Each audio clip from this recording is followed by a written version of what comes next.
Morning my dear student, मैं आप सभी का द इंजीनियर्स के ऑनलाइन पोर्टल पे एक बार फिर से स्वागत करता हूं। आज का जो डिस्कशन है वो हम पहले ये देखेंगे कि सॉइल का क्लासिफिकेशन कैसे होता है। अगर पिछले लेक्चर की थोड़ा सा हम बात कर लें तो वहां पे हमने जो डिस्कस किया था न्यूमेरिकल पार्ट डिस्कस किया था। वाटर कंटेंट मेथड पे जो डिटरमिनेशन पे न्यूमेरिकल थे और जो डेंसिटी मेथड था, कोर कटर मेथड था, उस पे हमने न्यूमेरिकल देखे थे। आज का जो डिस्कशन है उस पे हम लोग ये पढ़ेंगे कि सॉइल का क्लासिफिकेशन कैसे करते हैं, इंडेक्स प्रॉपर्टी क्या होती है, उसके बाद ग्रेन साइज डिस्ट्रीब्यूशन कर्व क्या होता है, और पार्टिकल का जो क्लासिफिकेशन होता है अकॉर्डिंग टू कोडल प्रोविजन, उसका किस वैल्यू से किस वैल्यू तक उसको आप क्ले बोलोगे, किस साइज से किस साइज तक आप उसको ग्रेवल बोलोगे, उसके बारे में हमको आज डिस्कशन करना है। तो आइए सबसे पहले हम लोग स्टार्ट करते हैं। सबसे पहले दैट इज सॉइल क्लासिफिकेशन, और इसके अंतर्गत अगर हम देखें तो सबसे पहले हम लोग स्टार्ट करते हैं दैट इज इंडेक्स प्रॉपर्टी क्या होती है सॉइल की, दैट इज इंडेक्स प्रॉपर्टी। पहले हेडिंग है that is called index property of soil. It deals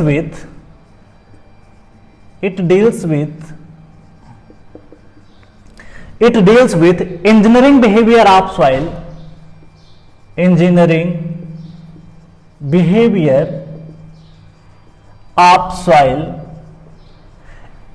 behavior of soil and its shape, size, engineering behavior and its shape, shape का मतलब हो सकता है राउंडेड हो सकता है, या आपका कह सकते हो कि कोनिकल हो सकता है। ज्यादातर अगर आप देखोगे तो एंगुलर हो सकता है, राउंडेड हो सकता है, इस तरीके का इसका शेप हो सकता है। साइज की अगर बात करें तो डिफरेंट साइज हो सकता है कि उसका इस डायमीटर से इस डायमीटर तक लाई कर सकता है। And its shape and size, it deals with engineering behaviour of soil and its shape and size is called index properties।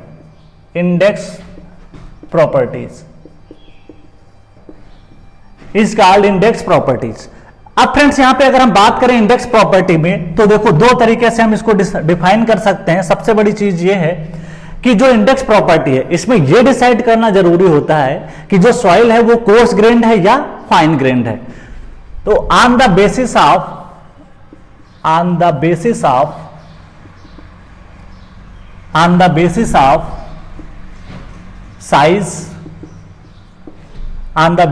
Size, इसका जो क्लासिफिकेशन हुआ वो तो दो पार्ट में हम लोग कर सकते हैं।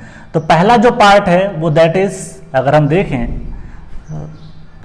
Coarse grain on the basis of size कह सकते हो या ग्रेन। तो यहां पे आएगा that is course grain soil, और दूसरी आती है that is called fine grain soil. क्या आएगा? Fine grain soil. क्लियर? अब कोर्स ग्रेन सॉइल में हम किससे डील करते हैं उसके बारे में हमको यहां पे पढ़ना जरूरी है। तो इसमें जो आता है दैट इज फर्स्ट पॉइंट इस अगर हम बात करें तो कोर्स ग्रेन सॉइल में जो आता है that is grain shape, grain के शेप से डील करेंगे। दूसरा, ग्रेन शेप में अगर हम बात करें तो यहां पे दो बातें आ सकती हैं। ये क्या कि जो शेप हो सकता है, जो ग्रेन का शेप हो सकता है, उसकी अगर हम बात करें तो इसमें आपका जैसे पार्टिकल में आओगे जैसे राउंडेड हो सकता है, दूसरा आपका देखोगे एंगुलर हो सकता है, एंगुलर शेप, राउंडेड शेप और एंगुलर शेप की अगर हम बात करते हैं। अगली प्रॉपर्टी की बात करें तो आता है ग्रेन साइज एनालिसिस। जब कोर सॉइल होती है तो उसमें ग्रेन साइज एनालिसिस करते हैं, जिसमें जो हम बात करें तो इसमें एक इंपॉर्टेंट बात आती है जिसको कहते हैं सीव एनालिसिस। सीव का क्या करते हैं? एनालिसिस करते हैं। नेक्स्ट अगर इस प्रॉपर्टी की बात करें तो आप देखोगे रिलेटिव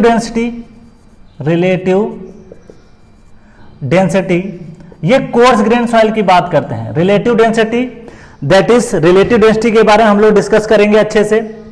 उसके बाद अगर हम बात करें तो रिलेटिव डेंसिटी में ये देखते हैं कि इसका कितना इंजीनियरिंग बिहेवियर कैसा रहता है, उससे हम लोग डील करते हैं। इसका फार्मूला पढ़ेंगे हम लोग। रिलेटिव डेंसिटी का मतलब यह होता है कि कितना उसमें मैक्सिमम वाइड रेशियो हो सकता है, कितना मिनिमम वाइड रेशियो हो सकता है, तो उसमें एक डिफरेंस निकालना पड़ता है, तो उससे बोलते हैं रिलेटिव डेंसिटी।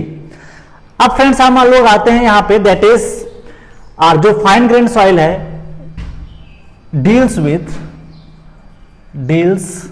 विथ यहां पे भी लिख सकते हो, दैट इज डील्स विथ, किससे आप डील कर रहे हो। फाइन ग्रेन सॉइल जो डील करते हैं, सबसे पहले अगर हम बात करें तो ये आपका आता है, that is Atterberg limit, Atterberg's limits. अगली अगर बात करें इसमें अटरबर्ग लिमिट्स हो गया, दैट इज इसमें अगर हम बात करें तो आता है कंसिस्टेंसी। कंसिस्टेंसी कंसिस्टेंसी कंसिस्टेंसी का मतलब होता है कि सॉइल सॉफ्ट है या हार्ड है। तो सॉफ्ट इसको बोल सकते हो, दैट इज सॉफ्ट सॉइल, या इसकी बात कर सकते हो that is stiff soil, stiff soil. ठीक है, कंसिस्टेंसी का मतलब ही होता है कि जो सॉइल है या तो सॉफ्ट होगी या तो क्या होगी, स्टिफ होगी। स्टिफ का मतलब होता है दृढ़, थोड़ा सा हार्ड होना, और सॉफ्ट का मतलब होता है मुलायम, उसको इजिली आप शेप में मोल्ड कर सकते हो, एक शेप दे सकते हो, तो उसे बोलते हैं कंसिस्टेंसी। कंसिस्टेंसी और एक चीज से रिलेट करते हैं, that is called shear strength. Shear strength जब वो टॉपिक हम डिस्कस करेंगे तो वहां पे कई बार एग्जाम में ऐसे क्वेश्चन आ जाता है कि जो कंसिस्टेंसी है वो किससे रिलेट करती है, तो या तो सॉफ्टनेस को बताती है, या हार्डनेस को बताती है, या स्टिफनेस को बताती है, या शियर स्ट्रेंथ को बताती है। तो कंसिस्टेंसी का मतलब ये होता है। ठीक है, अगली बात करें, that is liquid limit, liquid limit comma plastic limit, plastic limit. Next की अगर बात करें third one, that is deals with liquid limit, plastic limit. अगली अगर बात करें तो क्ले मिनरल, क्ले मिनरल किस टाइप का क्ले मिनरल पाया जा रहा है, वो फाइन ग्रेन सॉइल में देखना होता है। कोर्स ग्रेन सॉइल में क्ले मिनरल नहीं पाया जाता है, क्योंकि वहां पे ग्रेवल होता है या तो सैंड होता है, और यहां पे क्ले टाइप के पार्टिकल होते हैं, तो क्ले टाइप जो पार्टिकल होते हैं उसमें क्ले मिनरल पाया जाता है। नेक्स्ट अगर बात करें तो आपका दैट इज क्ले मिनरल के अलावा अगर आप देखें तो वाटर कंटेंट इंपॉर्टेंट हो जाता है, वाटर कंटेंट। ठीक है, वाटर कंटेंट। इसमें अगर हम बात करें लिक्विड लिमिट, प्लास्टिक लिमिट, हमें यह पता करना होता है और भी पैरामीटर, जैसे आपको लिक्विड लिमिट निकालना है, प्लास्टिक लिमिट निकालना है, तो वहां पे बहुत सारे और भी पैरामीटर हम लोग डिस्कस करेंगे डिटेल में। अगली अगर हम बात करें तो यहां पे हम लोग चेक करते हैं अनकन्फाइंड कंप्रेसिव स्ट्रेंथ, अनकन्फाइंड, या इसी में बात कर लो जो टेस्टिंग की बात करें, इसी में भी हमको क्या है कई बार निकालना पड़ता है, जैसे कंसिस्टेंसी निकालना है तो इसमें कई बार हमको डील करना पड़ता है। Unconfined compressive strength, compressive strength, इसको शॉर्ट में लिखते हैं UCS। ठीक है, मतलब ये कि जो प्रॉपर्टी थी इसमें हमें एक फाइन ग्रेन्ड हो गया और एक क्या हो गया, कोर्स ग्रेन्ड हो गया। अब जो हमें डील करना है उसके बारे में हम लोग पढ़ते हैं एक बार। तो सबसे पहले आते हैं हम लोग कोर्स ग्रेन से स्टार्ट करते हैं, और कोर्स ग्रेन सॉइल में सबसे पहला जो स्टार्टिंग है वो ग्रेन शेप से स्टार्ट करते हैं। किससे स्टार्ट करते हैं, ग्रेन शेप से। तो आइए हम लोग डिस्कस करते हैं, सबसे पहली जो प्रॉपर्टी है वो क्या है, दैट इज ग्रेन शेप से हम लोग स्टार्ट करते हैं। तो यहां से हम लोग पढ़ेंगे सबसे पहले, क्योंकि यहां पे ये टॉपिक थोड़ा सा इंपॉर्टेंट हो जाता है, सीव एनालिसिस में कई बार क्वेश्चंस पूछे गए हैं, तो उसके बारे में हम लोग यहां पे डील करेंगे। तो नेक्स्ट डिस्कशन आपका होगा दैट इज ग्रेन शेप, वहां से हम लोग डील करते हैं। नेक्स्ट डिस्कशन है that is grain shape, grain shape किससे डील करेंगे, दैट इज ग्रेन शेप से हम लोग डील करेंगे, ग्रेन शेप। अब देखो ग्रेन शेप का मतलब क्या होता है, it deals with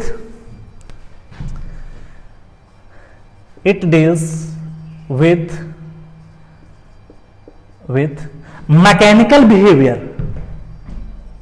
deals with mechanical behaviour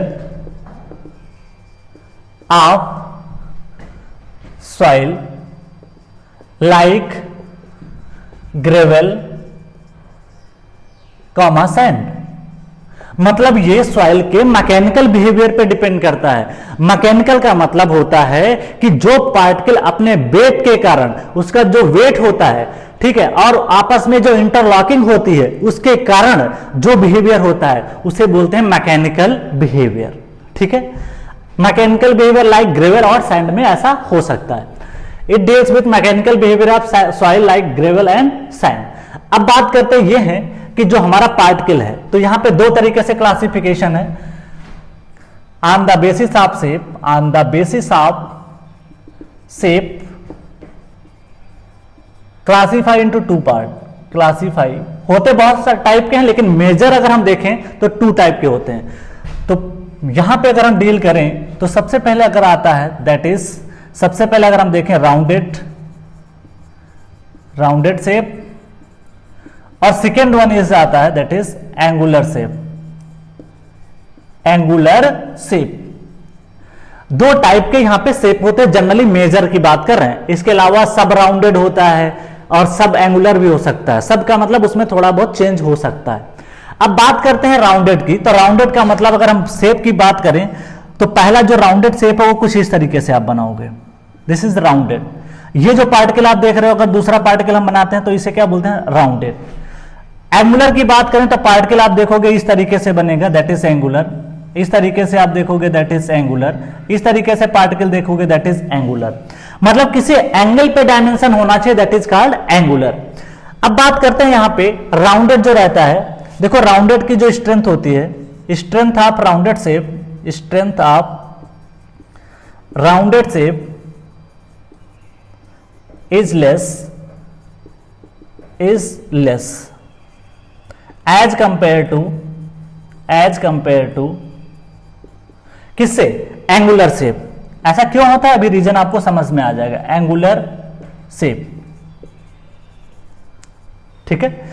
अगर यहां पे स्ट्रेंथ की बात करें, the strength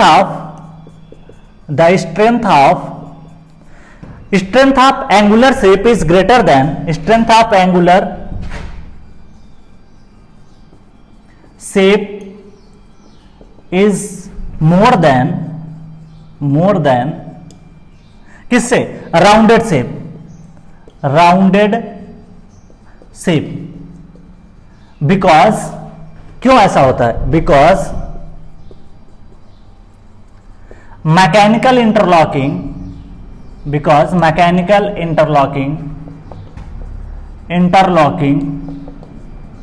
is good in angular shape.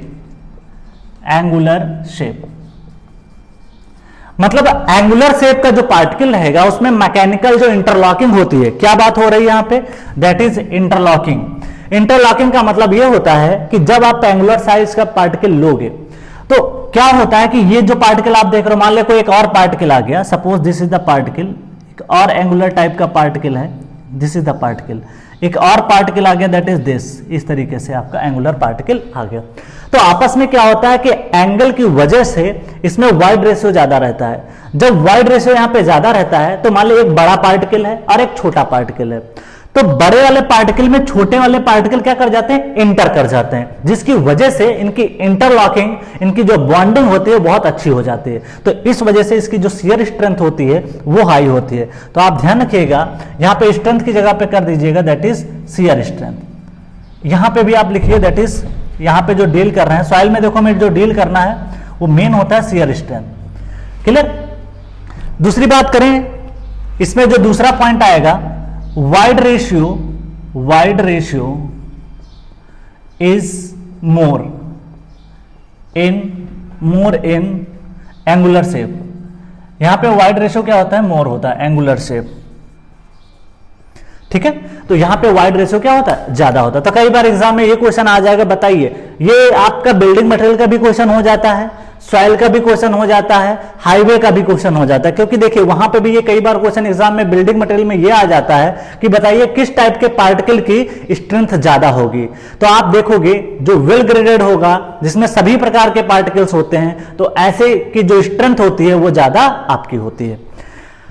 तो ये आप देखोगे, देखो इसमें क्या, अगर हम बात करें इसमें और पार्टिकल अगर आप लेके आते हो, इस तरीके से लेके आओगे, तो यहां पे आप देखोगे इंटरलॉकिंग अच्छी नहीं हो पाती है। तो इस तरीके से आप ध्यान रखिए कि जो राउंडेड होता है उसकी स्ट्रेंथ कम होती है, shear strength as compare to angular shape, ठीक है। और ये क्या बताते हैं, मैकेनिकल बिहेवियर बताते हैं। क्या बताते हैं, मैकेनिकल बिहेवियर। नेक्स्ट डिस्कशन की अगर हम बात करें, ये तो क्या था, ग्रेन शेप था। अब हम लोग चलते हैं ग्रेन साइज पे चलते हैं। दूसरा जो डिस्कशन है वो हम लोग करते हैं ग्रेन साइज, उसके बारे में हम लोग डील करते हैं। तो नेक्स्ट डिस्कशन हमारा वो है दैट इज ग्रेन साइज के बारे में चलते हैं। वो बहुत इंपॉर्टेंट हो जाता है, उसके बारे में हम लोग यहां पे डील करते हैं। तो अगला जो डिस्कशन है दैट इज कॉल्ड, दूसरा नंबर डिस्कशन, ग्रेन साइज। किससे डील करना है हमको, है ग्रेन साइज से डील करना है, उसके बारे में हमको यहां पे अच्छे से पढ़ना है, ठीक है। तो ग्रेन साइज की अगर हम बात करें तो इसका मतलब क्या होता है, सबसे पहले ये समझ लेते हैं ग्रेन साइज क्या होता है। देखो यहां पे ग्रेन साइज की बात इसलिए कर रहे हैं क्योंकि हमको जो यहां पे देखना है उसके साइज के अकॉर्डिंग क्लासिफिकेशन करना है। उसका कोड क्या होता है, आईएस कोड क्या था, उसके अकॉर्डिंग बताना है, और उसकी रेंज क्या रहती है कि ग्रेवल का रेंज क्या होता है, सैंड का रेंज क्या होता है, क्ले का रेंज क्या होता है, उसको हमको यहां पे क्लासीफाई करना है। तो सबसे पहले हम लोग यहां पे क्लासीफाई करते हैं। आइए सबसे पहले स्टार्ट करते हैं कि इसकी रेंज क्या हो सकती है। तो देखो grain size on the basis of it is classify on the basis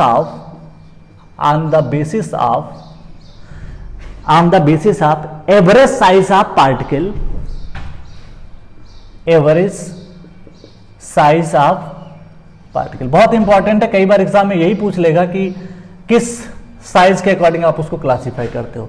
तो on the basis of average size of particle, bracket में लिख सकते हो जनरली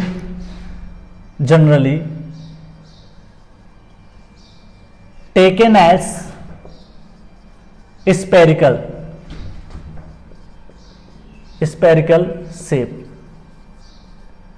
ठीक है, स्पेरिकल लेते हैं। लेकिन हालांकि आपको पता होगा कि सारे पार्टिकल स्पेरिकल नहीं रहते हैं, तो उसको इक्विवेलेंट स्पेरिकल में कन्वर्ट कर लेते हैं। जितना आपने देखा होगा, जो वॉल्यूम आप चेक करते हो π/6 इंटू डी क्यूब करके आप निकालते हो, ठीक है। तो यहां से क्या करना होता है, कई बार क्या मान ले कि आपको कन्वर्ट करना है, तो आप क्या करोगे, मान लीजिए बड़ा पार्टिकल है जो कि स्पेरिकल है, तो सपोज आपको कन्वर्ट करना है, तो क्या करोगे, capital V equal to n time V1 कर दोगे। यहां से क्या होगा, जो ये π/6 जो स्पेरिकल है इंटू डी क्यूब कर दोगे इंटू n टाइम, n का मतलब छोटे छोटे बहुत सारे पार्टिकल हैं, उसकी वैल्यू आप यहां पे n पुट करोगे। और सपोज आपको ये जो पार्टिकल है, मान लेते हैं ये π/6 दैट इंटू d1 क्यूब, ठीक है। अब आपको सपोज इस पार्टिकल को स्पेरिकल में कन्वर्ट करना है, तो दोनों का क्या कर दीजिए, उतना ही वेट सॉइल लेकर के, उतना ही वॉल्यूम लेकर के दोनों को कंपेरिजन कर लीजिए, तो वहां से आपको इक्विवेलेंट डाया निकल जाएगा, that is called equivalent dia. तो ऐसा ज्यादा जानना जरूरी नहीं है, लेकिन हाँ ऐसे प्रोसेस को करते हैं कि सारे पार्टिकल आपके स्पेरिकल नहीं होते हैं। अब बात करते हैं यहां पे, it is classified on the basis of average size of the particle. इसका जो कोड होता है, आईएस कोड की अगर हम बात करें, आईएस कोड ये होता है 1498/1970, इसके अकॉर्डिंग ये बनाया गया, क्लियर।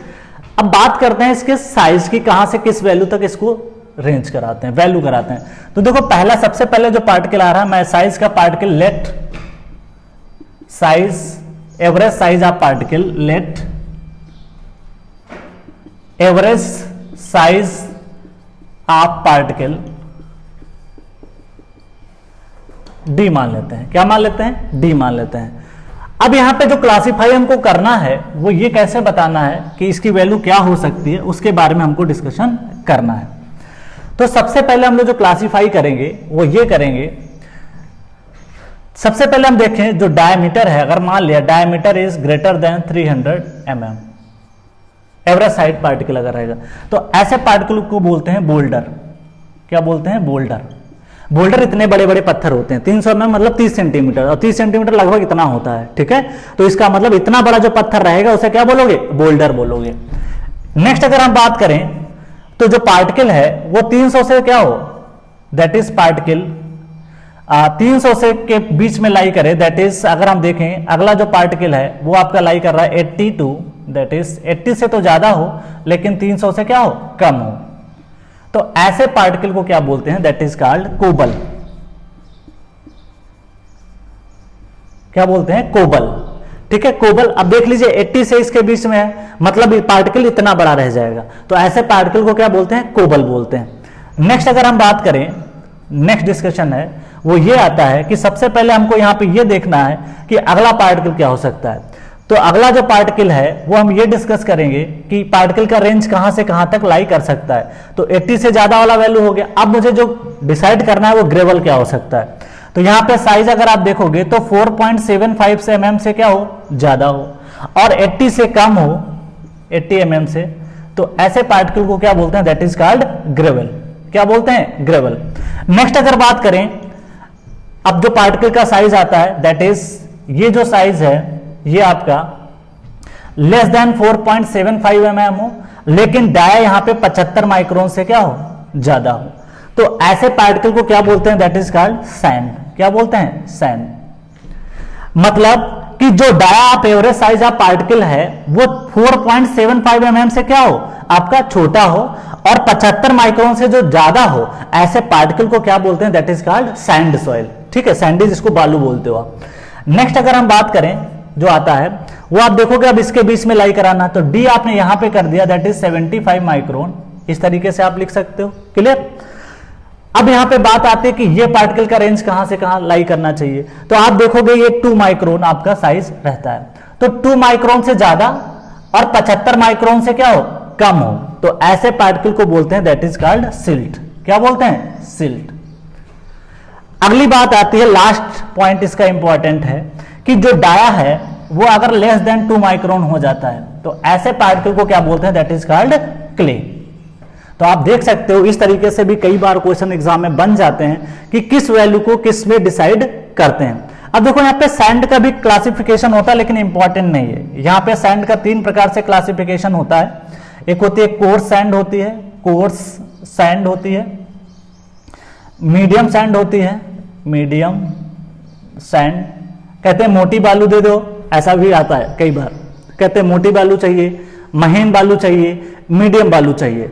तो कोर्स सैंड हो सकता है, मीडियम सैंड हो सकता है, और एक हो सकता है that is called fine sand. तो इसका क्लासिफिकेशन ज्यादा इंपॉर्टेंट नहीं है, जानना ज्यादा जरूरी नहीं, बस हाँ ये पता होना चाहिए कि कोर्स सैंड क्या होती है, मीडियम सैंड क्या होती है, और फाइन सैंड क्या होती है। अब इसी हिसाब से आप इसको डिसाइड भी कर सकते हो। जैसे 75 माइक्रोन है तो 75 माइक्रोन से लेकर के अगर आपने 425 माइक्रोन तक लिया तो उसके बीच में कोर्स सैंड आ जाती है। फिर उसके बाद 425 से समथिंग करके होता है तो वो मीडियम में आ जाता है। उसके बाद 75 से इसके बीच में अगर आप देखोगे तो वहां से आप डिसाइड कर सकते हो। तो इतना इंपॉर्टेंट नहीं है, रिमेंबर करने की जरूरत नहीं, क्योंकि ये याद करना ज्यादा इंपॉर्टेंट है, क्योंकि ये एग्जाम में ज्यादा पूछा जाता है। तो आपको ध्यान रखना है कि किस शेप के अकॉर्डिंग इसको डिसाइड करते हैं। एक बार फिर से देख लेते हैं। 300 mm से ज्यादा का बड़ा पार्टिकल होगा तो उसे क्या बोलोगे? बोल्डर बोलोगे। उसके बाद में 80 से और 300 के बीच में वैल्यू होगी तो उसे क्या बोलोगे? कोबल बोलोगे।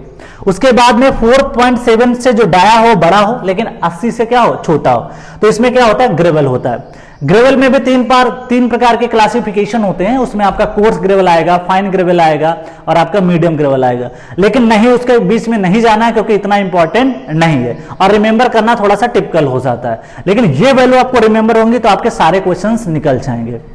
नेक्स्ट बात करें, 75 माइक्रोन से इसके बीच लाई करेगा तो उसे आप क्या बोलोगे? That is called Sandy. तो यहाँ पे दैट इज mm रहेगा।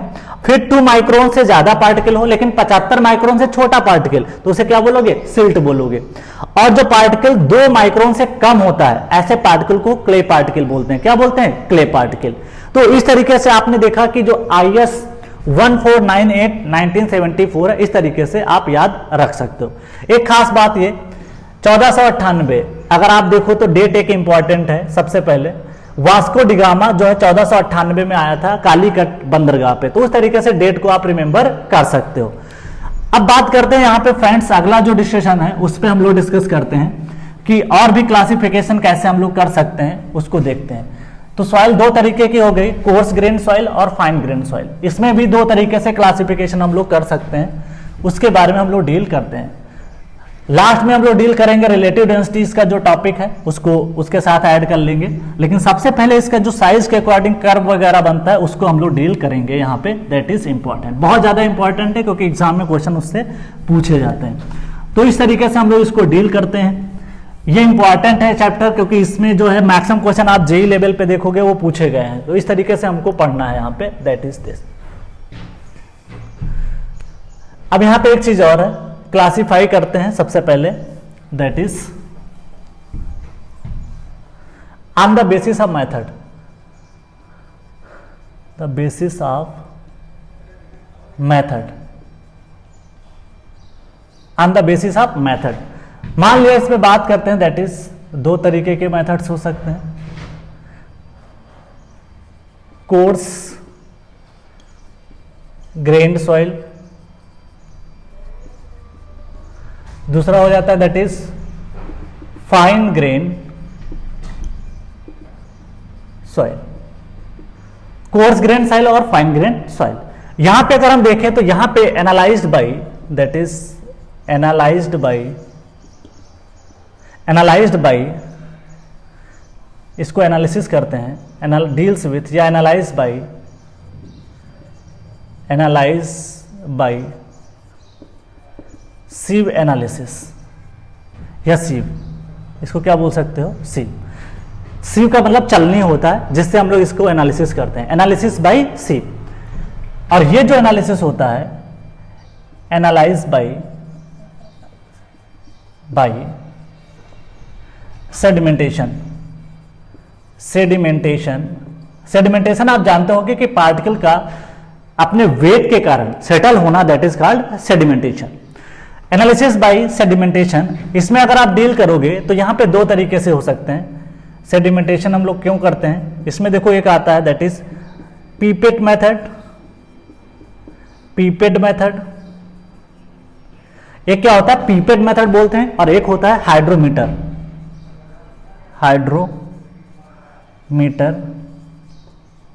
मेथड।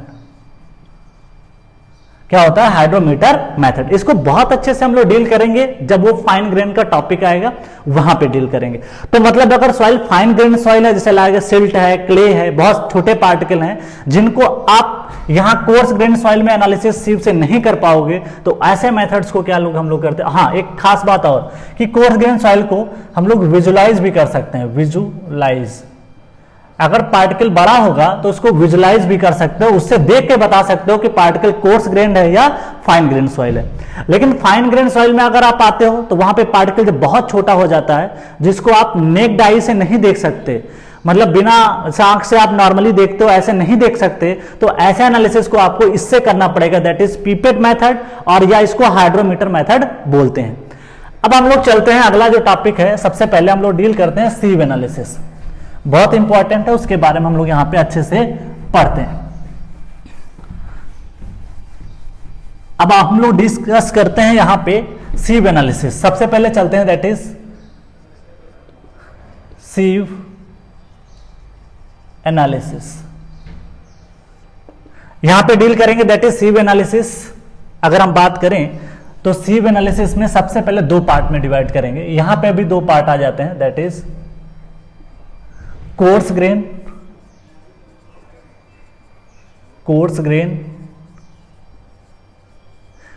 ग्रेन एनालिसिस या कोर्स सीव एनालिसिस बोल सकते हो, कोर्स सीव एनालिसिस। और यहां पे आएगा फाइन सीव एनालिसिस। ठीक है, दो तरीके का हो सकता है कि आपकी जो सीव होगी वो कोर्स साइज के हिसाब से डिसाइड कर सकते हो और फाइन सीव के अकॉर्डिंग डिसाइड कर सकते हो। तो इट डील्स विद, अगर हम देखें, जनरली एडॉप्टेड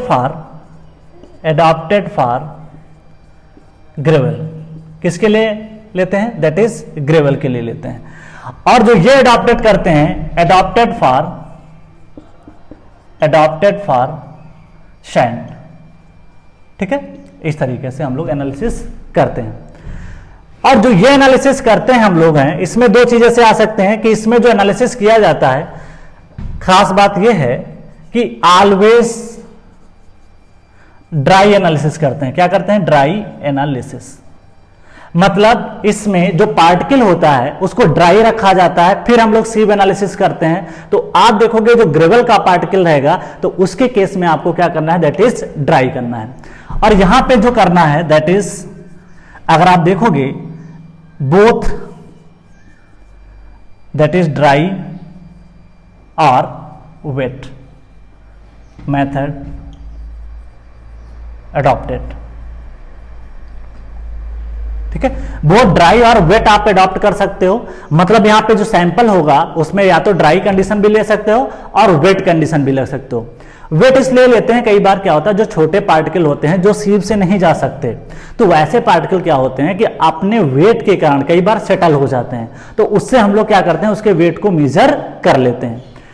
अब बात करते हैं यहां पे किस प्रकार की सीव को हम लोग यहां पे कंसीडर करते हैं। देखिए यहां पे जो सीव साइज होता है, सीव साइज जनरली जो लेते हैं, थोड़ा सा ध्यान रखना है, 80 mm का साइज होता है, 20 mm होता है, 10 mm होता है, 4.75 mm आपका रहता है। कितना रहता है? 4.75 mm। उसके बाद यहां पे अगर आए तो इसमें जो सीव साइज जो रहता है, सीव साइज, इसमें सीव की अगर बात करें तो 2, यहां पे 2 mm, 1 mm, उसके बाद में 600 माइक्रोन, इस तरीके से आप वैल्यू को कंसीडर कर सकते हो, ठीक है। 600 माइक्रोन के आसपास वैल्यू आप ले सकते हो। और भी बहुत सारी होती हैं, जैसे अगला जो अगर बात करें तो 425 माइक्रोन, उसके बाद 212 माइक्रोन, उसके बाद में अगर हम बात करें 212 के बाद में 125 माइक्रोन के आसपास वैल्यू कंसीडर किए जाते हैं। तो आप देखोगे जिसमें पार्टिकल छोटा रहेगा, देखो यहां पे फाइन सॉइल की बात करें, मतलब सैंड की बात कर रहे हैं, और सैंड का साइज मैंने देखा था कि जो 4.75 से लेस होता है, उससे लेस होगा तभी आप सीव का साइज 2 mm रखोगे, क्योंकि जो 4.75 होता है वो ज्यादा होता है एज कंपेयर टू 2 mm। तो यहां पे जो सीव का साइज रहेगा वो 2 mm रहेगा, 1 mm रहेगा, 600 माइक्रोन रहेगा, 425 रहेगा, 212 रहेगा, 150 माइक्रोन रहेगा। इस बार एसएससी जेईई की जो मेंस परीक्षा थी, मेंस में 25 नंबर का क्वेश्चन इसी के बेस पे कॉन्सेप्ट पे पूछा गया। जो आज हम डील कर रहे हैं वो एसएससी जेईई का क्वेश्चन हम अच्छे से 25 मार्क्स का क्वेश्चन करेंगे और वहां से कम आपके 10 ऑब्जेक्टिव निकल जाएंगे। तो आप देखो यहां पे जो साइज हम लोग ले रहे हैं, इस तरीके से हम लोग वैल्यू को कंसीडर कर रहे हैं। यहां पे देखिए ग्रेवल की बात कर रहे हैं, ग्रेवल का साइज कितना होता है? 4.75 mm से क्या होता है? ज्यादा होता है। तो यहां पे क्या कर रहे थे? 80 mm लेते हैं या 20 mm लेते हैं या 10 mm लेते हैं या 4.75 mm लेते हैं। यहां पे 2 mm नहीं ले सकते, क्योंकि ग्रेवल का जो साइज होता है वो 4.7 mm से क्या होता है? ज्यादा होता है। अब फ्रेंड्स हम लोग जो चलते हैं एनालिसिस करते हैं, बड़ा इंपॉर्टेंट है। सबसे पहले हम लोग करते हैं सीव एनालिसिस, उस पर काफी ज्यादा क्वेश्चंस पूछे जाते हैं, उसके बारे में हम लोग डील यहां पे करते हैं। तो सबसे पहले स्टार्ट करते हैं सीव एनालिसिस। कैसे करते हैं उसको हम लोग यहां पे देखते हैं। सीव एनालिसिस डील करते हैं सबसे पहले हम लोग डील करते हैं दैट इज सीव एनालिसिस। अगर आप बात करें तो सबसे पहले हम लोग डील करते हैं दैट इज सीव एनालिसिस, उसके थ्रू हम लोग यहां पे डील करते हैं। तो सबसे पहले यहां पे जो सीव एनालिसिस है उसमें यह पढ़ना होगा हमको कि कितना यहाँ पे परसेंटेज फाइनर होता है, क्या वैल्यू आती है, उसके बारे में हमको डील यहाँ पे करना है। प्लस इसमें कुछ पैरामीटर्स हैं जिनकी इंपॉर्टेंस बहुत ज्यादा रहती है, उनके बारे में हमको यहाँ पे डील करना है। जैसे कोफिशिएंट ऑफ यूनिफॉर्मिटी क्या होता है, कोफिशिएंट ऑफ कर्वेचर क्या होता है, उसके बारे में गैप ग्रेडेड क्या होता है, पुअरली ग्रेडेड क्या होता है, वेल ग्रेडेड क्या होता है, इन सब के बारे में हमको बहुत ही अच्छे से यहाँ पे पढ़ना है। तो इस टॉपिक को ऑब्जेक्टिव भी करेंगे हम लोग और क्या करेंगे, मेंस के भी क्वेश्चंस करेंगे, ताकि हमारे कॉन्सेप्ट भी और अच्छे कर सके। तो आइए सबसे पहले हम लोग जो है स्टार्ट करते हैं, वो जो आपका टॉपिक है that is sieve analysis. That is sieve analysis. Sieve analysis का मतलब क्या होता है? क्यों करते हैं, इसकी जरूरत क्यों पड़ी? देखो पार्टिकल को क्लासिफाई करने के लिए करते हैं। तो sieve analysis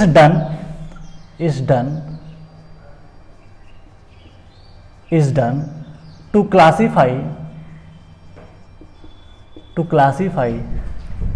size of particle। Particle के साइज को क्लासिफाई करना होता है, इसलिए हम लोग क्या करते हैं, सीव एनालिसिस करते हैं। अब इसमें करते क्या है, मेथड की अगर बात करें, methods, let us take a soil sample, take a known weight of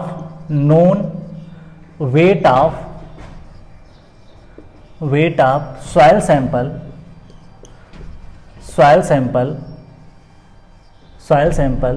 bracket में लिख सकते हो, दैट इज कैपिटल W। ठीक है, सपोज आपने क्या लिया, सैंपल को ले लिया, W केजी में हो सकता है, ग्राम में भी हो सकता है, depending upon the condition.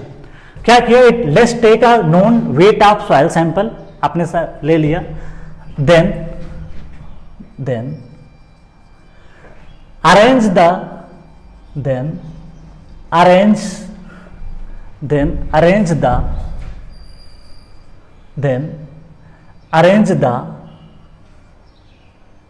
the sieve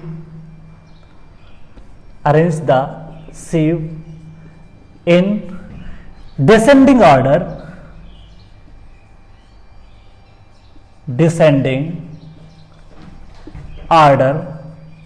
descending का मतलब होता है कि बड़े साइज की जो सीव होगी वो टॉप पे रखोगे, और जो छोटे साइज की जो सीव होगी उसको कहां रखोगे, नीचे रखोगे। तो डिसेंडिंग ऑर्डर का मतलब होता है कि जो बड़े साइज की जो सीव होगी उसको टॉप पे रखना है, और जो छोटे साइज की रहेगी उसको नीचे रखना है। Sieve is descending order and दूसरे पॉइंट से इसको डिनोट करते हैं, देन यूजिंग मैकेनिकल वाइब्रेटर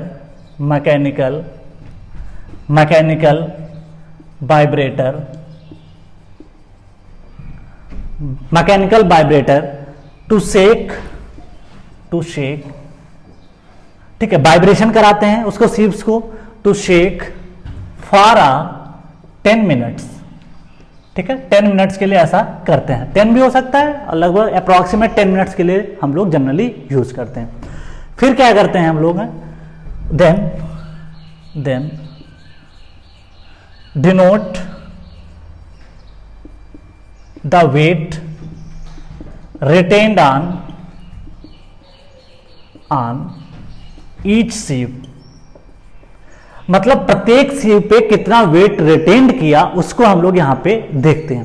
ठीक है, सपोज अगर हम बात करें, suppose W1 is the weight of soil, W is the weight of soil retained on sieve number 1। मान लिया सीव नंबर 1 पे क्या हो गया, रिटेन्ड हो गया। उसके बाद मान लेते हैं W2 weight of retained on sieve number क्या लिख दिया, 2। ऐसे W3 अगर हम बात करें, weight of soil retained on sieve number 3। ठीक है, सेम अगर हम बात करें, मान लिया डॉट डॉट डॉट करते हुए WN सीव्स हैं, तो weight of retained on sieve number N की बात कर लेते हैं।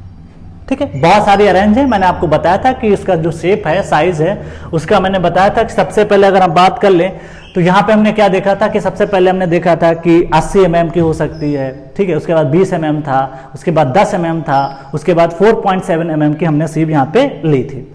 अब फ्रेंड्स हम लोग बात करते हैं यहां पे कि वैल्यू कितनी हो सकती है, परसेंटेज वेट रिटेन। ये तो उसका वेट था, अब बात करते हैं परसेंटेज कितना रिटेन्ड होता है। तो बात करें परसेंटेज वेट रिटेन,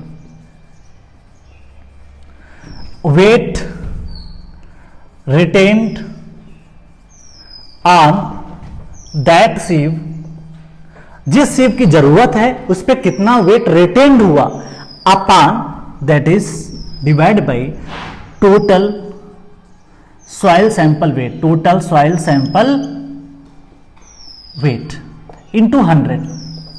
यहां से क्या होगा कि प्रत्येक सीप पे कितना वेट रिटेन्ड हुआ वो हमको पता चल जाएगा। तो सपोज हम बात कर लेते हैं P1 परसेंटेज है तो W1 divide by W into 100 कर सकते हो। दूसरा अगर P2 परसेंटेज में निकालना है तो W2 divide by capital W into 100 कर सकते हो। P3 की अगर बात करें तो W3 divide by W into 100 कर सकते हो। नेक्स्ट अगर बात करें WN की, दैट इज अगर हम यहाँ पे बात करें PM की बात करें तो PM क्या आएगा, that is WN upon capital W into क्या कर दोगे 100।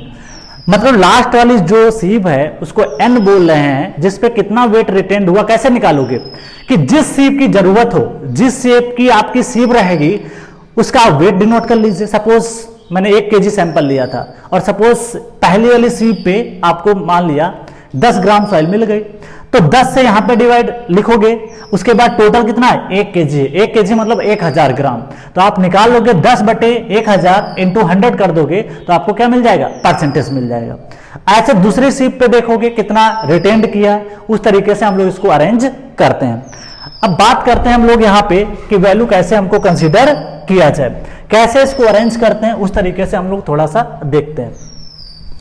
तो नेक्स्ट अगर हम बात करें तो यहां पे ये हो सकता है, that is next thing, value जो कंसीडर करें हम कैसे इसको अरेंज करते हैं उसके बारे में थोड़ा सा यहां पे हम लोग देखते हैं।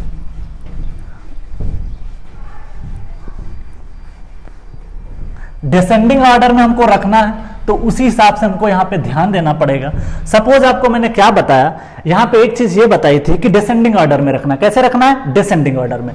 तो डिसेंडिंग ऑर्डर का मतलब हो गया, जैसे सपोज ये सीप है, suppose this is the ship, फिर दूसरी सीप आपने नीचे लगा दिया इस तरीके से, फिर तीसरी आपने लगा दिया,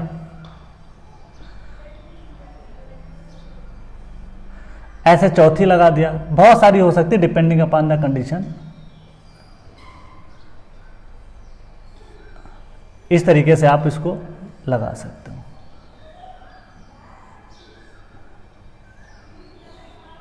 इसको क्या बोलते हैं, पैन बोल देते हैं, ठीक है। सपोज जो वेट रिटेंड हुआ, सपोज W1 यहां पे रिटेंड हुआ, कुछ सॉइल सैंपल है जो कि यहां पे रिटेंड हो गया, ठीक है। सपोज दैट इज W1, यहां पे कुछ रिटेंड हुआ, जिसको बोल रहे हैं दैट इज W2, यहां पे कुछ रिटेंड हुआ, इसको बोल रहे हैं दैट इज W3, और यहां पे आकर के जो रिटेंड हुआ जिसको हम लोग बोल रहे हैं दैट इज, इसको बोल रहे हैं दैट इज W1। पैन बोलते हैं। पैन आपने देखा होगा, जो वर्कर्स यूज करते हैं ब्रिक मकान बनाते समय, आपने पैन देखा होगा, जिसको तसला बोलते हो, ठीक है। अब इस तरीके से अगर पैन की बात कर लें तो यहाँ पे अगर आप देखोगे तो यहाँ पे P1 भी इसी के करस्पॉन्डिंग P1 आएगा, इसके करस्पॉन्डिंग P2 आएगा, और इसी के करस्पॉन्डिंग क्या आ जाएगा, P3 आ जाएगा। क्लियर। तो हमने देखा था सबसे पहले, जैसे ये सीप है, यहाँ पे अगर हम बात कर लें, सपोज 80 mm था, उसके बाद दूसरी सीप थी, सपोज जिसका जो शेप है वो इस तरीके से आपने देखा था 20 mm हो सकता है, जिस हिसाब से हमने बनाया था। उसके बाद ये वाली जो सीप्स है 10 mm हो सकती है।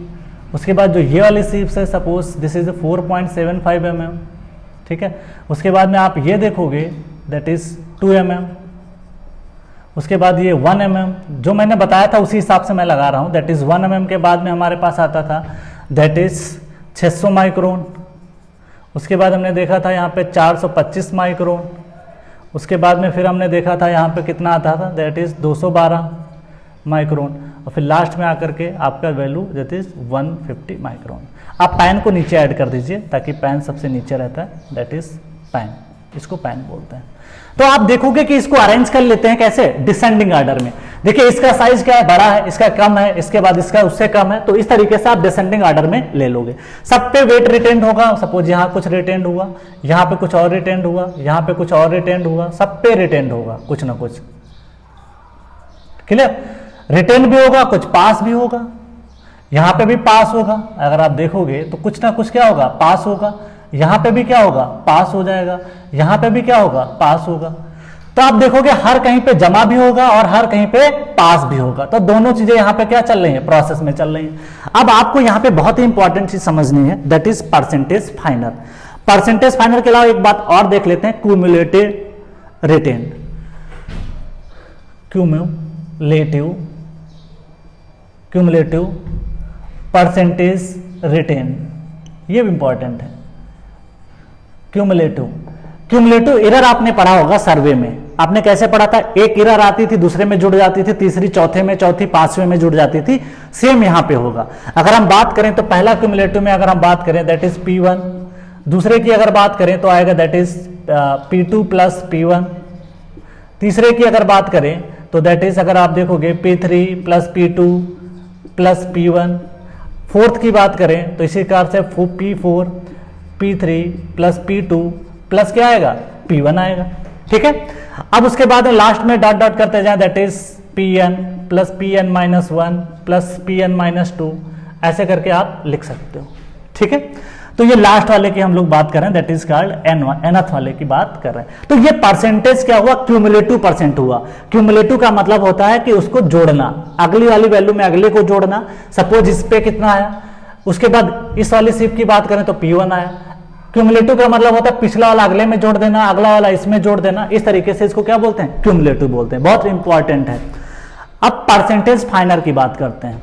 नेक्स्ट, यहां पे क्यूमुलेटिव परसेंटेज था। नेक्स्ट अगर बात करें परसेंटेज फाइनर,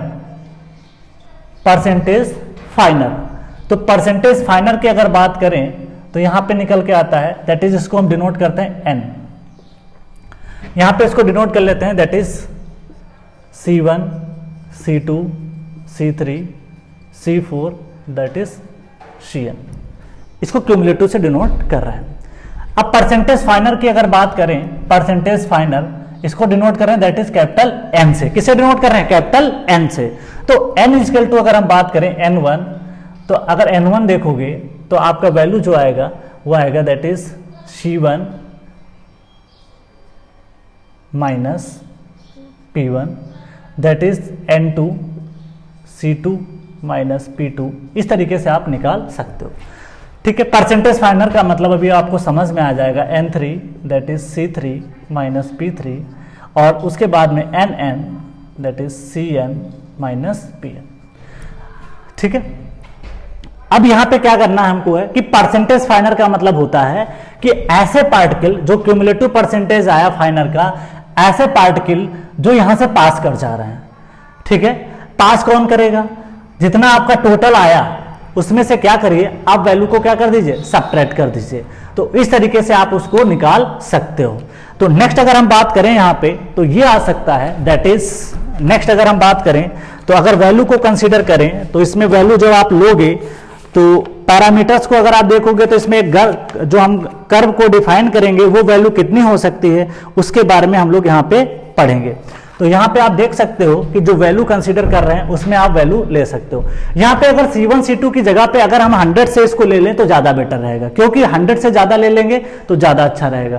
तो यहाँ पे एक काम करिए कि C1 की बजाय यहाँ पे आप एक काम करिए कि टोटल वेट आपको पता मान लेते हैं 100% है। ठीक है, ये इसको आप कट कर दीजिएगा, ये रॉन्ग है, थोड़ा सा इसको करेक्ट करके लिखते हैं। करेक्ट करने का मतलब यहाँ पे ये है कि सबसे पहले मुझे जो वैल्यू कंसीडर करनी है N1, तो 100 माइनस आप लिखिए C1, दूसरा N2 that is 100 minus C2, N3 that is 100 minus C3 और उसके बाद NN that is 100 minus Cn।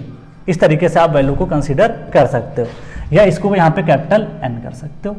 ठीक है, इसका मतलब ये हुआ कि 100 में से जितना ही क्यूमुलेटिव परसेंटेज घटाते जाएंगे, सपोज इस वाले शिफ्ट की बात करें P1, तो यहां से जब आप C1 घटा दोगे कि कितना आपका क्यूमुलेटिव यहाँ पे रिटेंड हुआ है, तो आप देखोगे कि जो परसेंटेज फाइनर होगा, कितना इस शिफ्ट से पास हुआ वो आपको पता चल जाएगा।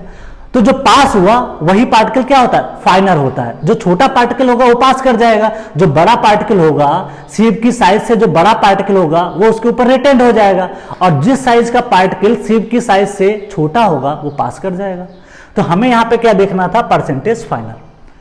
अब फ्रेंड्स यहां से ग्राफ बनाते हैं, दैट इज वेरी इंपॉर्टेंट। यहां से हम लोग कहानी स्टार्ट करते हैं। तो सबसे पहले हम लोग यहाँ पे ध्यान देना है कि हमको ग्राफ कैसे स्टार्ट करना है। आई होप कि ये आपको समझ में आ गया होगा। अब हम लोग ग्राफ पे चलते हैं कि ग्राफ को कैसे बनाना है और कैसे वैल्यू को कंसीडर करना है। तो सबसे पहले हम लोग चले, क्योंकि इस ग्राफ से बहुत ज्यादा क्वेश्चंस आए हुए हैं, तो हम ग्राफ को बारे में डिस्कस करेंगे।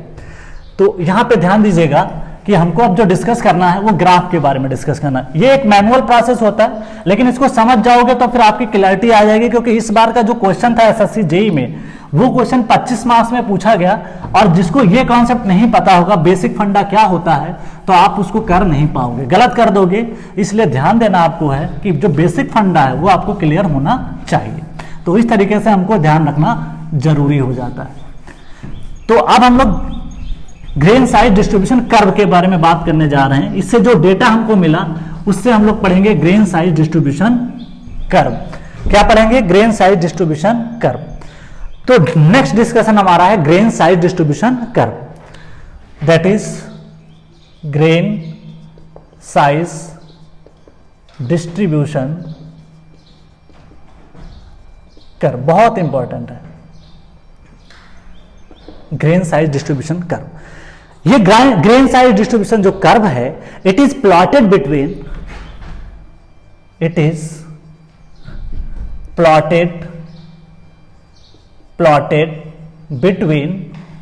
परसेंटेज फाइनर, बहुत इंपॉर्टेंट, कई बार तो ऐसे एग्जाम में क्वेश्चन आ जाएगा कि ये ग्राफ किसके बीच में प्लॉट किया जाता है। तो percentage finer that is capital N and average size of particle, average size of particle, average size of particle on the x-axis with log scale, log scale बहुत इंपॉर्टेंट है, log स्केल पे इसको consider करते हैं। अब friends अगर हम बात करें ग्राफ को कैसे हम लोग इसको ड्रा करते हैं, तो सबसे पहले आपको जो वैल्यू मिले उसके अकॉर्डिंग अगर हम देखें तो ये ग्राफ इसको रिप्रेजेंट करते हैं।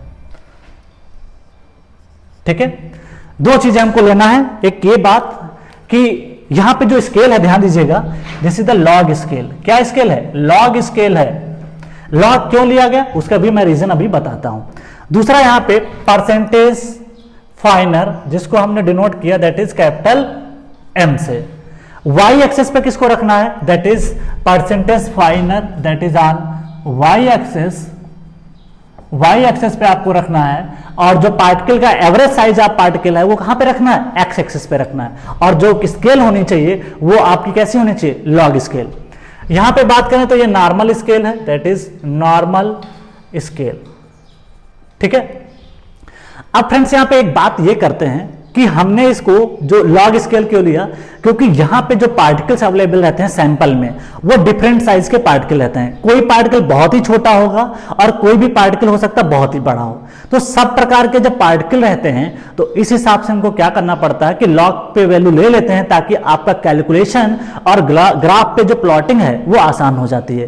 क्योंकि जो ग्राफ आता है, पेपर आता है, उस पर आप देखोगे कि जो इंटरवल होता है ग्राफ में एक्स एंड वाई एक्सिस पे वो सिमिलर होता है, लेकिन आपके पास जो वैल्यूज हैं वो बहुत ज्यादा ह्यूज डिफरेंस है। कोई माइक्रोन में पार्टिकल है और कोई एमएम में है, तो आप इसको प्लॉट करना बहुत टफ होता है। इस हिसाब से हम लोग क्या लेते हैं? Semi log paper. Semi log का मतलब ये होता है कि जो ग्राफ है यहां पे एक नॉर्मल स्केल हो और यहां पे क्या हो? लॉग स्केल हो। दोनों एक्सेस पे अगर लॉग लॉग रहेगा तो उसे लॉग स्केल बोलोगे। क्लियर? अब फ्रेंड्स हम बात करते हैं जो साइज है। यहां पे साइज हमने देखा था, साइज जो बात करें, साइज हमने जो लिया था वो डिक्रीजिंग यहां पे लेना है। क्या लेना है? डिक्रीजिंग लेना है। डिक्रीजिंग का मतलब क्या होता है कि बड़ा पार्टिकल यहां पे रखना है। जैसे हमने सीव का एनालिसिस किया था, बड़े ऊपर सबसे बड़ी वाली सीव रखी थी और सबसे नीचे छोटी वाली सीव रखी थी। तो उस हिसाब से हमको क्या करना है कि बड़ा जो पार्टिकल, सपोज हम मान लेते हैं यहां पे 20 mm हमने बात कर ली। कितना बात कर लिया? 20 mm की बात कर रहे हैं। उसके बाद सपोज यहां पे अगर हम देखें, suppose this is the 10 mm, क्या बात करें? 10 mm। सपोज यहां पे आया 4.75 mm, ठीक है। फिर हो सकता है यहां पे 2 mm आया हो, और फिर यहां पे हो सकता है कि 1 mm के आसपास वैल्यू आई हो। क्लियर? डिक्रीजिंग ऑर्डर में क्यों बना है? क्योंकि हमें यहां पे जो प्लॉटिंग मैंने सीव एनालिसिस किया था वो भी डिक्रीजिंग ऑर्डर में किया था। इस वजह से हमको क्या करना पड़ा कि यहां पे हायर साइज, यहां पे उससे छोटा, यहां पे उससे छोटा, यहां पे उससे छोटा पार्टिकल। क्लियर? तो ये ओरिजिन पॉइंट हो जाता है, दैट इज 0। क्लियर? अब फ्रेंड्स हम बात करते हैं, सपोज यहां पे कुछ पार्टिकल हैं उनके बारे में हम लोग डिफाइन करते हैं। देखो यहाँ पे सबसे पहले सपोज कुछ पार्टिकल मिल गए, सपोज 10 mm के पार्टिकल देखे तो आपको यहाँ पे ग्राफ कुछ मिल गया, मान ले इसके अकॉर्डिंग गए तो हो सकता इतना परसेंटेज फाइनर मिल गया। 20 mm पे देखा कि जो परसेंटेज फाइनर आ रहा था, सपोज कुछ परसेंटेज आ रहा था, सपोज इसको मैं 10 मान लेता हूँ, ये 20 मान लेता हूँ, इसको 30, इसको 40, इसको 50, इसको 60, 70, 80, 90 और यहाँ पे आप 100 बना सकते हो। क्लियर? ये हमने क्या कर दिया, परसेंटेज फाइनर है, इस चीज का आपको ध्यान रखना है। सपोज 20 mm पार्टिकल का जो सीप साइज था उस पे हमने देखा कि जो पार्टिकल आए वो 70% फाइनर आ गए। तो इस ग्राफ से आप इसको प्लॉट कर सकते हो, कुछ इस तरीके से आप देखोगे ग्राफ की वैल्यू जाएगी। उसके बाद हमने देखा कि जो अगली वैल्यू आई थी, सपोज हमने देखा 10 mm पे पार्टिकल जो थे, सपोज दैट इज मान लेते हैं कि जो 50% पार्टिकल जो थे वो आपके जो है फाइनर थे। उसके बाद हमने देखा 4.7 पे, तो उसी हिसाब से 4.7 पे मान लिया कि इसके पार्टिकल जो है सपोज दैट कि इतने फाइनर आपके वैल्यू आ गए। इसी प्रकार से आप ग्राफ को क्या कर सकते हो, प्लॉट कर सकते हो। फिर आप इसको ज्वाइन कर दीजिए इस तरीके से, जो ग्राफ आएगा कुछ इस तरीके से आएगा। एग्जैक्ट तो नहीं कह सकते, लेकिन इसने स्ट्रेट लाइन क्यों है उसको हम देख सकते हैं। दैट इज इसको यहाँ पे आप ले लीजिए, कोई दिक्कत नहीं, पार्टिकल कहीं पे भी अरेंज करिए। 10 mm से कुछ ज़्यादा भी हो सकता है और फिर कुछ पार्टिकल आप यहाँ पे भी ले सकते हो। ठीक है,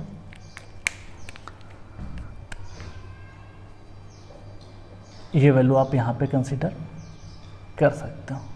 ठीक है, और यहाँ पे अगर हम देखें तो इसको प्लॉट कर सकते हैं, तो हम लोग यहाँ पे इस तरीके से वैल्यू आ सकते हैं। ठीक है, तो आप देखोगे यहाँ पे पार्टिकल के साइज को एक्सप्लेन हमको करना है। एक पार्टिकल यहाँ पे भी आ सकता है, दैट इज दिस। ठीक है, अब कुछ पैरामीटर है जिनको हमको एक्सप्लेन करना जरूरी है। Gradation parameter, gradation parameter, gradation parameter की बात करें तो यहां पे आता है दैट इज, सबसे पहले आता है D10, इसको बोलते हैं that is effective size. Effective size इसका मतलब क्या होता है, it is the size, it is the size when, it is the size when 10% particle, 10% particles are finer than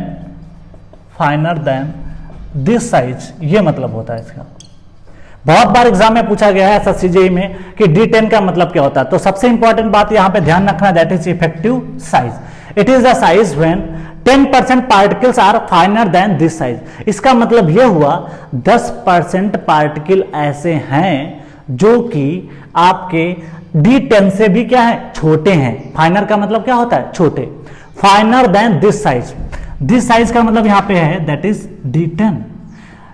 ठीक है, D10 कहां पे है, सपोज D10 अगर हम मान लें कि मान लें D10 के करस्पॉन्डिंग 2 mm आया, मतलब 2 mm सीप से जब पार्टिकल पास हुआ तो जब आप देखोगे तो 10% ऐसे पार्टिकल हैं, 10% पार्टिकल ऐसे हैं जो 2 mm से भी क्या है, छोटे हैं। तो इस तरीके से आप उसको D10 बोलते हो। नेक्स्ट अगर बात करें तो D60 आता है। इसका भी डिफिनेशन अगर बात करें, 60% particles are finer than this size. This size का मतलब D60। ठीक है, फिर आता है D30, 30% particles are finer than this size. तो इसका मतलब यह हुआ कि 30% पार्टिकल ऐसे हैं जो कि इस पार्टिकल से भी क्या है, छोटे हैं, जो कि पास कर जाते हैं। तो यहां पे D30 आप देख सकते हो, इस तरीके से आप निकालोगे तो आप D30 इसके करस्पॉन्डिंग आप बता सकते हो, दैट इज D30 ये जो वैल्यू। उसके बाद D60 हो जाएगा। उसके बाद में अगर आप देखोगे तो ये D10 के आसपास वैल्यू परसेंटेज फाइनर की वैल्यू निकल के आ जाती है। क्लियर? अब ये तो पैरामीटर थे, अब इसके कुछ और पैरामीटर हैं, उनको थोड़ा सा हम लोग समझ लेते हैं।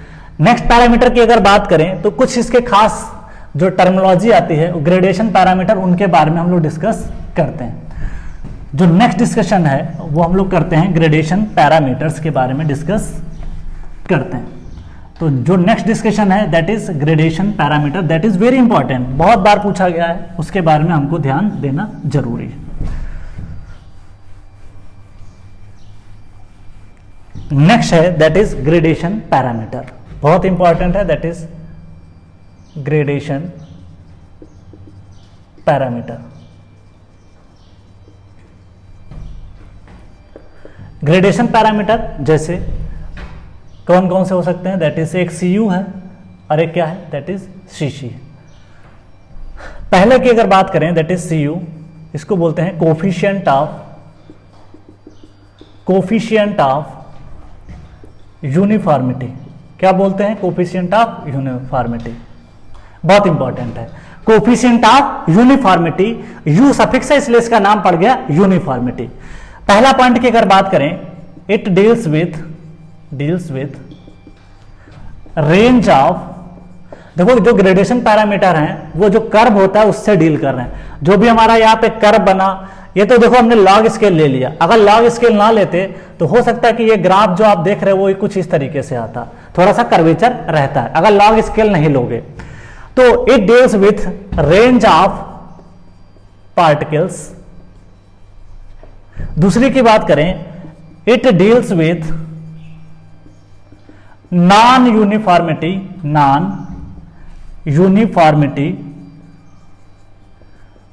ऑफ पार्टिकल, बहुत इंपॉर्टेंट है, कई बार एग्जाम में ये भी क्वेश्चन आ जाएगा।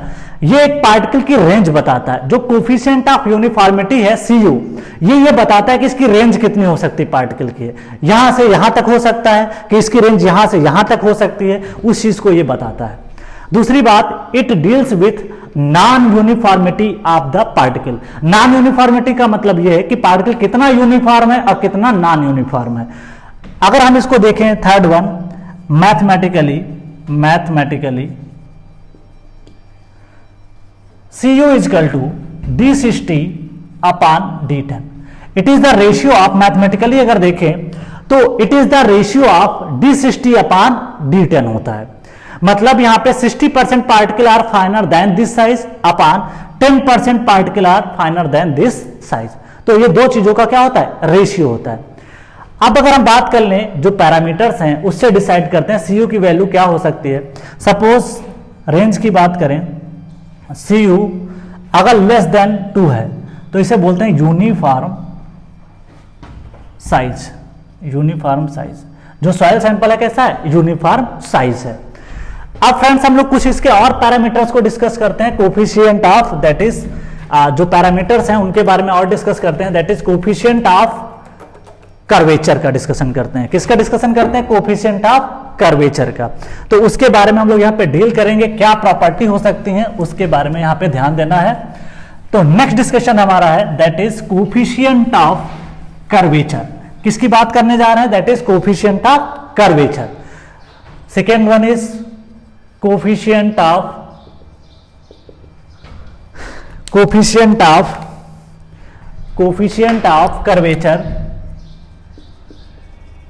कर्वेचर।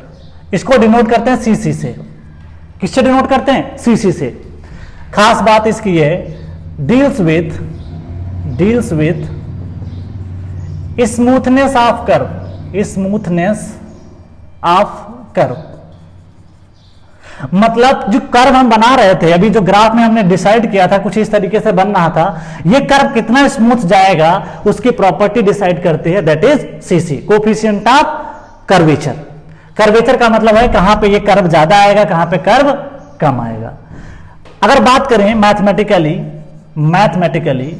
मैथमेटिकली जो CC होता है, that is CC is equal to, that is D30 का whole square D10 into D60। ये इसका बहुत ही इंपॉर्टेंट फार्मूला है और SSC JEE में इस पे क्वेश्चंस आए हैं। D30 का whole square D10 into D60। अगर बात करें तो ये स्क्वायर है, नीचे भी स्क्वायर होना चाहिए, क्योंकि जो कोफिशिएंट ऑफ कर्वेचर है और जो कोफिशिएंट ऑफ यूनिफॉर्मिटी है, ये पैरामीटर आपके यूनिट लेस रहते हैं। क्या रहते हैं, यूनिट लेस। अगर यहां स्क्वायर है तो यहां की भी यूनिट क्या होनी चाहिए, स्क्वायर होनी चाहिए। अगर D30 स्क्वायर है तो यहां पे भी यूनिट क्या होनी चाहिए, स्क्वायर में होनी चाहिए। दो पैरामीटर, ये भी mm में, ये भी mm में हो जाएगा, और ऊपर mm का स्क्वायर। तो यूनिट से भी इसको रिमेंबर कर सकते हो। अब इसके सबसे इंपॉर्टेंट बात अगर हम बात करें तो जो पैरामीटर्स आते हैं उनके बारे में हम लोग डील यहां पे करते हैं। तो नेक्स्ट जो बात हम करेंगे काफी ज्यादा है कि इसकी रेंज क्या होनी चाहिए, उसके बारे में हम लोग डिस्कशन करते हैं। इसके पहले एक और बात डिस्कस करते हैं कि सॉइल को क्या गैप ग्रेडेड होता है, पुअरली ग्रेडेड क्या होता है, उसके बारे में थोड़ा सा डिस्कस करते हैं। फिर हम लोग इसकी रेंज के बारे में पढ़ते हैं, दैट इज सबसे इंपॉर्टेंट बात है उसकी रेंज, उसके बारे में हम लोग डील यहां पे करते हैं। तो सबसे पहले हम लोग समझ लेते हैं कि यहां पे कि जो वेल ग्रेडेड क्या होता है और गैप ग्रेडेड क्या होता है। सबसे पहले समझते हैं that is well graded soil, बहुत इंपॉर्टेंट है। वेल ग्रेडेड सॉइल का मतलब होता है कि जब सभी प्रकार के पार्टिकल अवेलेबल रहेंगे तो उसे क्या बोलोगे, well graded. When all the size of particle are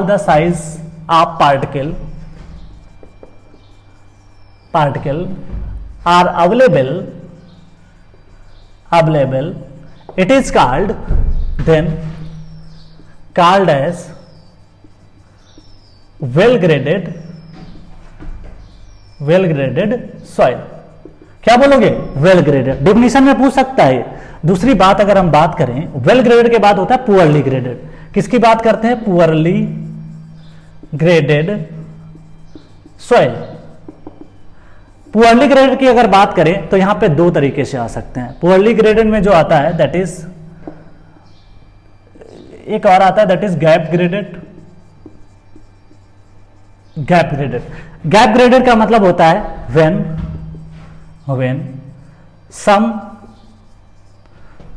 some size of particle, when gap graded का मतलब है when some size of particle are missing, when some size of particle are missing, मतलब कुछ ऐसे पार्टिकल हैं जो कि क्या है, मिसिंग है।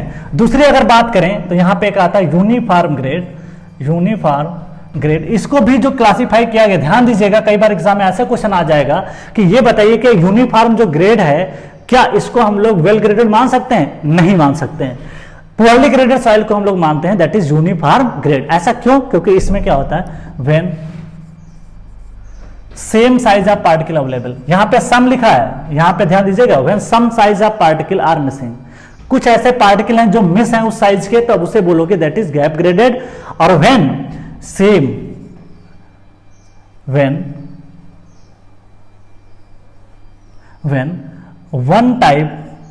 one type of size particle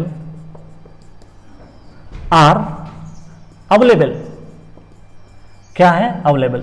जब एक ही टाइप के पार्टिकल अवेलेबल होंगे, सारे particle, when all the particles are available in same size. यहां पे इसको चेंज करके लिखते हैं थोड़ा सा definition, when all the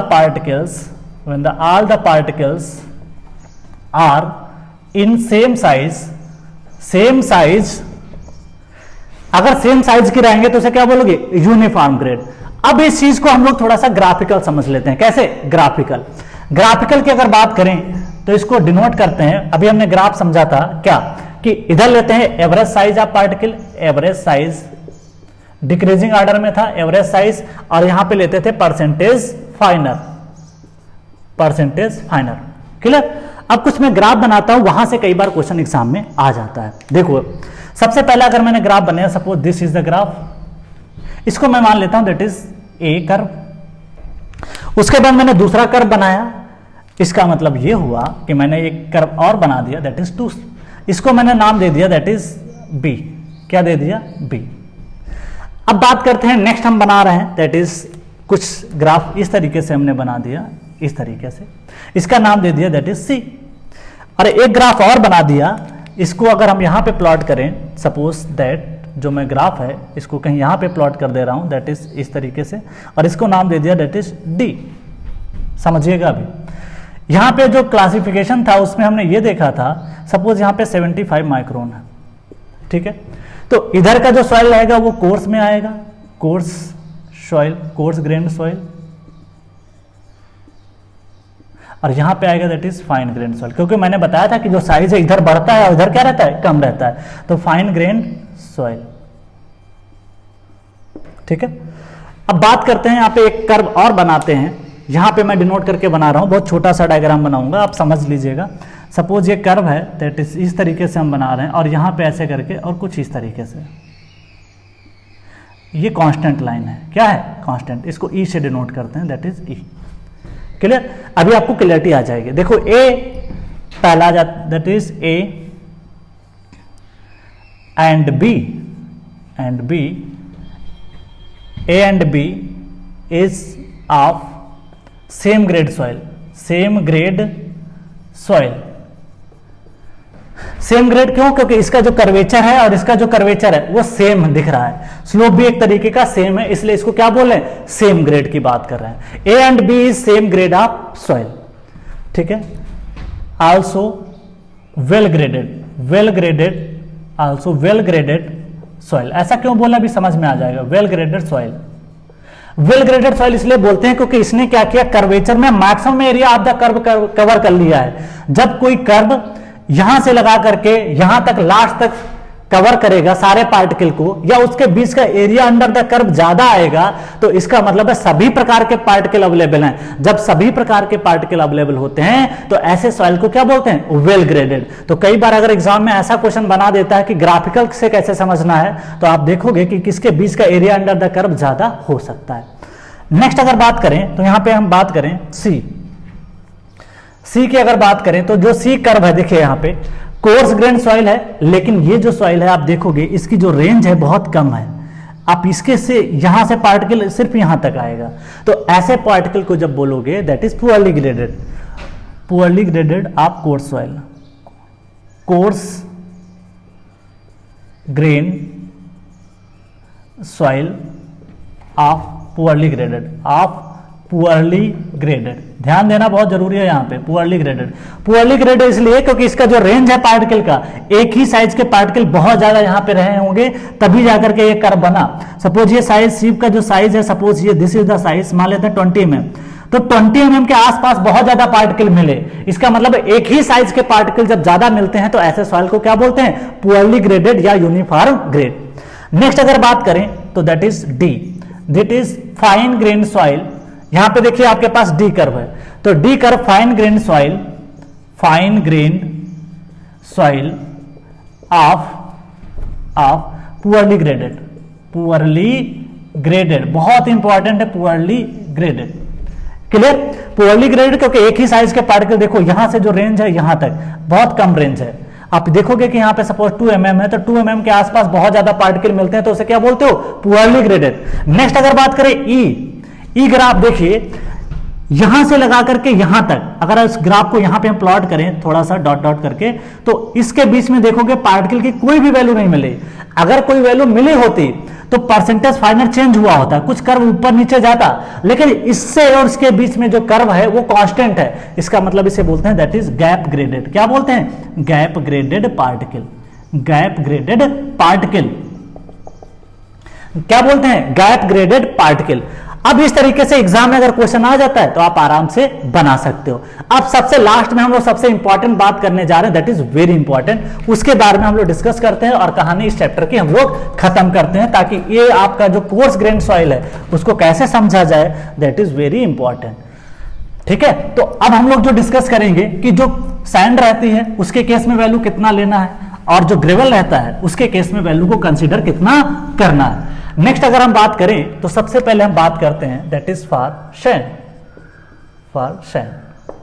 sand की अगर बात करें फॉर सैंड, तो यहां पे जो वैल्यू कंसीडर की जाती है friends, that is for sand के केस में जो CU है ग्रेटर देन है 6 से ज्यादा वैल्यू होनी चाहिए CU की, और एंड जो ये वैल्यू है CC की, ये लाई करनी चाहिए 1 से 3 के बीच में। किसके बीच में लाई करनी चाहिए, 1 से 3 के बीच में। तो ऐसी सॉइल को क्या बोल पाओगे, इस सॉइल को आपको बोलना है तो आप बोल पाओगे that is well graded sand बोलोगे इसको। अब एक चीज और ध्यान देना है कि अगर ये कंडीशन और ये कंडीशन दोनों एक साथ सेटिस्फाई नहीं करती हैं, तब तक आप इसको वेल ग्रेडेड बोल नहीं पाओगे। मान लिया कोई एक कंडीशन फेल कर जाती है, मान लिया CC की वैल्यू 1 से 3 के बीच लाई नहीं करती है और CU की वैल्यू 6 से ज्यादा है, तब भी आप इसको वेल ग्रेडेड बोल नहीं पाओगे। दोनों कंडीशन साइमल्टेनियसली सेटिस्फाई करनी चाहिए, तभी जाकर के आप उसको क्या बोल पाओगे, वेल ग्रेडेड सैंड। नेक्स्ट अगर बात करें that is gravel. Gravel Cu is greater than 4 and 1 से Cc जो वैल्यू है वो 3 के बीच लाई करनी चाहिए। 1 से 3 के बीच जो वैल्यू लाई करेगी उसे बोलोगे वेल ग्रेडेड ग्रेवल। क्या बोलोगे, वेल ग्रेडेड ग्रेवल। तो ग्रेवल के केस में Cu की वैल्यू किससे ज्यादा होनी चाहिए, 4 से ज्यादा होनी चाहिए, और जो सैंड होना चाहिए Cu की वैल्यू किससे ज्यादा होनी चाहिए, 6 से ज्यादा होनी चाहिए।